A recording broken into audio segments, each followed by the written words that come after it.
ገድለ ጊዮርጊስ። የእግዚአብሔር ልጆች የክርስቲያን ወገኖች ሆይ ስሙ። የፋርስና የልዳ ፀሐይ፣ የተርሴስና የብሉት ኮከብ፣ የባሕርና የብስ ብርሃን፣ የጌታችን የኢየሱስ ክርስቶስ ታማኝ ምስክር የሆነውን የጊዮርጊስን ትውልዱን ነገዱን ልንገራችሁ። የሮም ዕፃ በምትሆን በቀጰዶቅያ ሀገር ያለ የሀገረ ገዢ ልጁ ዞሮንቶስ የሚባል አንድ ሰው ነበረ። በእግዚአብሔር ፈቃድ ወደ ፍልስጤም ሀገር ሄደ። ወደ ኢያሪኮ ባህርም ደረሰ።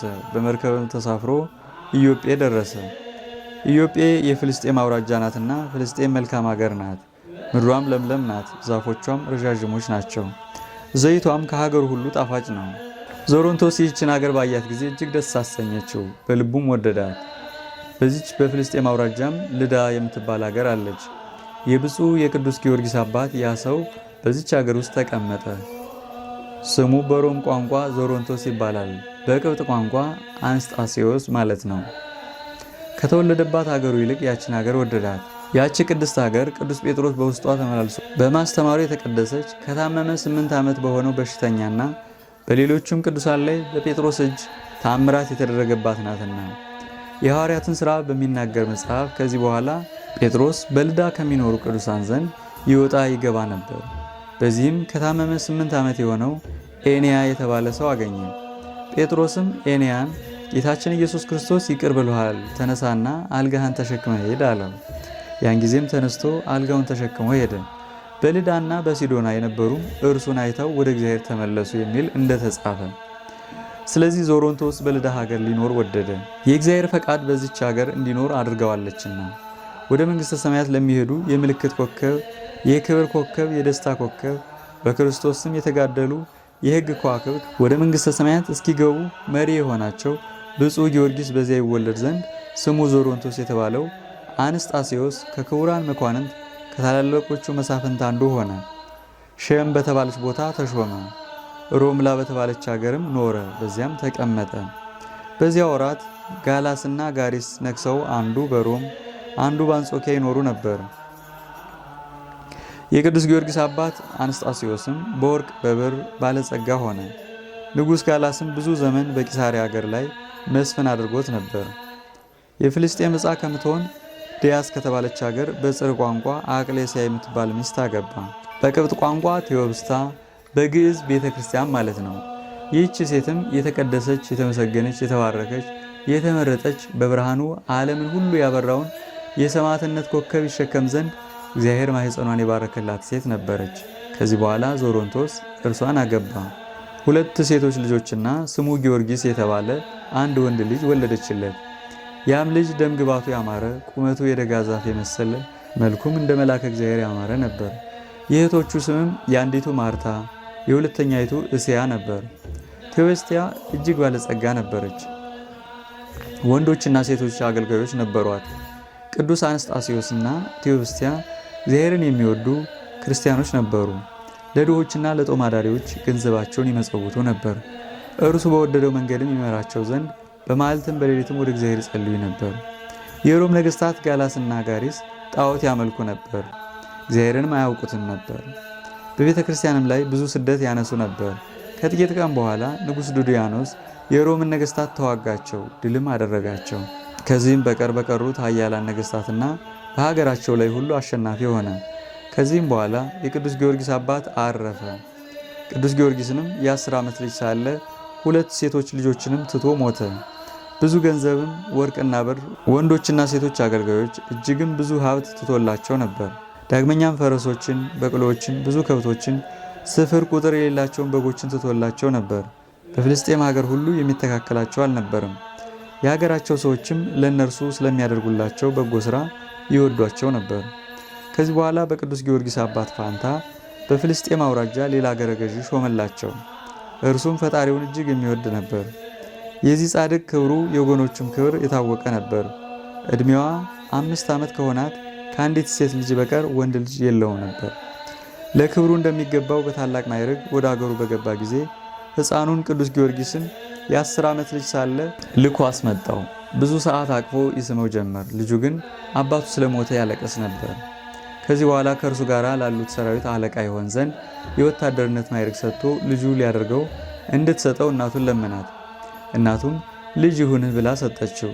ክብሩን የወገኖቹን ማዕረግ ጽፎ 100 ወታደሮች ጨምሮ ወደ ንጉሱ ላከው። ንጉሱም መልእክቱን ባነበበ ጊዜ በኃያሉ በቅዱስ ጊዮርጊስ ደስ አለው። የወታደርነት ማዕረግ ሰጥቶ በ5000 ወታደሮች ላይ የበላይ መኮንን አደረገው። አባቱ ከተወለት ከርስት ከጉልት ግብርና ገጸ በረከት ሌላ 400 ወቄት ብር ደሞዝ እንዲያገኝ ጻፈለት። ለነገስታት በሚገባ ክብር ወደ ሀገሩ መለሰው። ወደ ሀገሩም በገባ ጊዜ አገረ ገዥውና የሀገሩ ሰዎች ወጥተው ተቀበሉት። ወደ ትልቁ የክብር አዳራሽም አገቡት። በማግስቱም ለሀገሩ ሰዎች በሙሉ ለድሆች፣ ለባለጸጎች፣ ለሴቶች፣ ለወንዶች፣ ለታናሹ፣ ለታላቁ በአንድነት ታላቅ የደስታ በዓል አደረገች። በዓላቸው ለሞተባቸው ሴቶች እናትና አባታቸው ለሞቱባቸው ልጆች ብዙ ገንዘብ መጸወተች። ከዚህ በኋላ መስፍኑን ከነሰራዊቱ ጠርታ 3 ቀን ታላቅ ምሳ አደረገች። መስፍኑም ቅዱስ ጊዮርጊስ ልጄ የገንዘቤ ሁሉ ወራሽ ነው ሲል ጻፈ። የመስፍኑንም ልጅ ሚስት ልትሆነው አጩለት። በቤቱ ሁሉ ባለሙሉ ስልጣን አደረገው። በመንግስቱ ስራ ሁሉ መስፍኑን ይረዳው ነበር። በስራውም እየረዳው 10 ዓመት ተቀመጠ። ቅዱስ ጊዮርጊስም 20 ዓመት በሆነው ጊዜ የቅዱሳት መጻሕፍትን ትምህርት ሌላውንም ጥበብ ፈጸመ። ደግሞም ፈረስ ግልቢያን፣ ቀስት መወርወርን፣ አውሬ ማደንን ተማረ። በስራው ሁሉ ብርቱ ሰው ጀግና ወታደርም ሆነ። በጦር ሜዳም መሪ ሆነ። በወታደር መካከልም በሀገርም በጀግንነቱና በተወዳጅነቱ የሚወዳደረው ማንም አልነበረም፣ የእግዚአብሔር ጸጋ አድሮበት ነበርና። ከብርታቱና ከጀግንነቱ የተነሳ ያየው ሁሉ እስኪያደንቀው ድረስ ዘወትር በግርማ ላይ ግርማ በኃይል ላይ ኃይል ይጨምርለት ነበር። ወደ ሰልፍም በወጣ ጊዜ ሊዋጉት የመጡት ያዩትም ሁሉ ይፈሩት ነበር። እርሱም በጠላቶቹ መካከል ፈረስ እየኮለኮለ የተመዘዘ ሰይፉን በእጁ ጨብጦ በቁጣ እኔ ኃያሉ ጊዮርጊስ ነኝ መጣሁላችሁ እያለ ያለ ድንጋጤ ወደ ሰፈራቸው ይገባ ነበር። ድምፁን ሲሰሙ ከድንጋጤና ከፍርሃት ብዛት የተነሳ ጸብታቸውን፣ የጦር መሳሪያቸውን ከእጃቸው ይጥሉ ነበር። እንዲህ አድርጎ ዘወትር ያጠፋቸው ነበር፣ ይማርካቸው ነበር። በስራው ሁሉ እግዚአብሔር ይረዳው ነበርና። ቅዱስ ጊዮርጊስ 20 ዓመት ከሆነው በኋላ ከታጨችው ከመስፍኑ ልጅ ጋር ጋብቻው ይፈጸም ዘንድ መስፍኑ አሰበ። ግን ንጹሕ ድንግል ሰማያዊ ሙሽራ ያደርገው ዘንድ ክርስቶስ ከሁሉ ነገር እንዲጠብቀው አላወቀም ነበር። መስፍኑም በዚህ ሐሳብ ላይ ሳለ በእግዚአብሔር ፈቃድ አረፈ። ገንዘቡንም ሁሉ ለብፁዕ ቅዱስ ጊዮርጊስ ተወ። ከዚህ በኋላ ቅዱስ ጊዮርጊስ ቢሩት ወደምትባል ሀገር ሄደ። በዚችም ሀገር ትልቅ መኮንን ነበር። ሀገሪቱም በኢያሪኮ ዳር የተቆረቆረች ናት። በሮም አንጻር የተሰራ ቅጽር ነበራት። ግንቧም እንደ ሊባኖስ ግንብ ነበር። በሮቿም በባህር በኩል ነበሩ።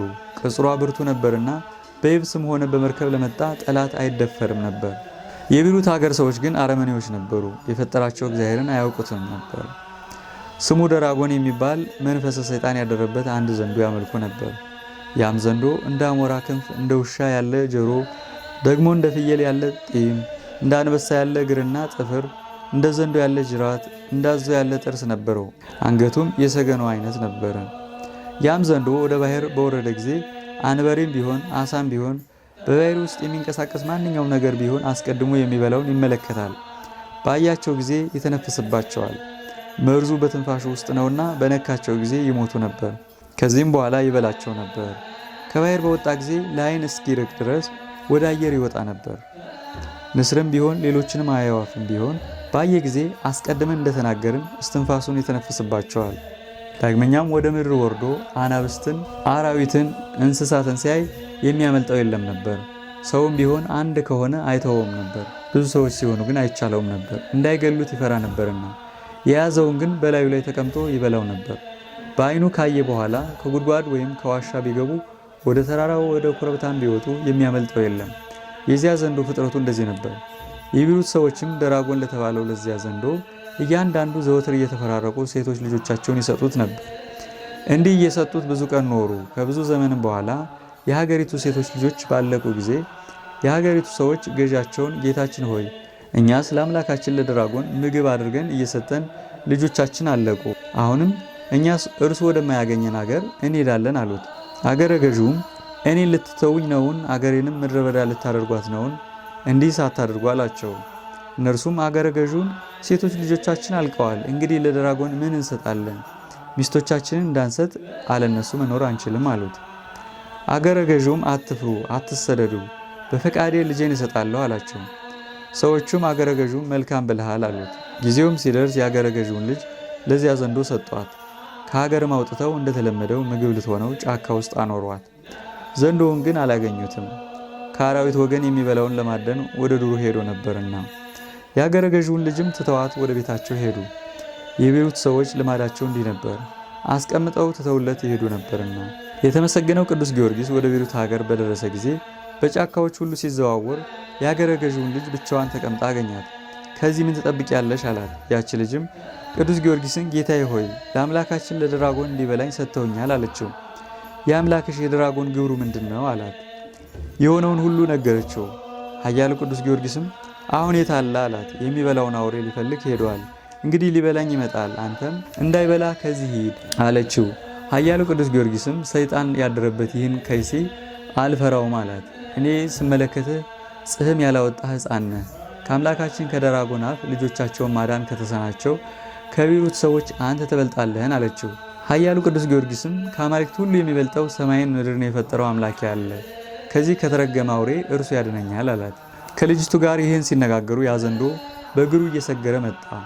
ኃያሉን ቅዱስ ጊዮርጊስንም ባየው ጊዜ አንገቱን መዘዘ፣ ምላሱንም አውለበለበ።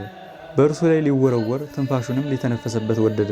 በእግዚአብሔር ፈቃድ የመጣ መንፈስ ቅዱስ ያደረበት ንዑድ ክቡር ጊዮርጊስ ግን ከዘንዶው ቁጣ የተነሳ አልደነገጠም። በሥላሴ ስም በመስቀል ምልክት አማተበበት እንጂ። ያን ጊዜም ኃይሉ ደከመ፣ መርዙም ጠፋ። ኃያሉ ቅዱስ ጊዮርጊስ ከአምባ ላይ ፈረሱ ወረደ። ዝናሩን ፈቶ የድራጎኑን አንገቱን አስሮ ጎትች ብሎ ለልጅቱ ሰጣት። እርሱ በፈረሱ ላይ ተቀምጦ ልጅቱም ዘንዶውን እየጎተተች ወደ ቤሩት ሀገር ገቡ። የአገሩ ሰዎችም ባዩት ጊዜ ፈሩ፣ ደነገጡ። የአገሩንም በር ዘጉ። ወደ ግንብም ላይ የወጡ አሉ፣ ወደ ሰገነትም የወጡ አሉ። ቅዱስ ጊዮርጊስንም ድራጎንን ያመጣህብን ምን አደረግን? በፊትም ልጆቻችን ጨርሰዋል፣ እርሱ አምላካችን ነውና አሉት። ኃያሉ ሰማዕትም ከኢየሱስ ክርስቶስ በቀር ሌላ አምላክ የለም፣ አሁንም ራሱን ማዳን የማይቻለውን ይህን ሰይጣን ዘንዶ ተውና በክርስቶስ እመኑ አላቸው። አምላካችንን አንተውም አሉት። ካልተዋችሁትስ እንዲጨርሳችሁ እኔ ወደ እናንተ ሰደዋለሁ አላቸው። በፈጣሪህ እንድናምን ዘንዶውን ልትገድለው ትችላለህን አሉት።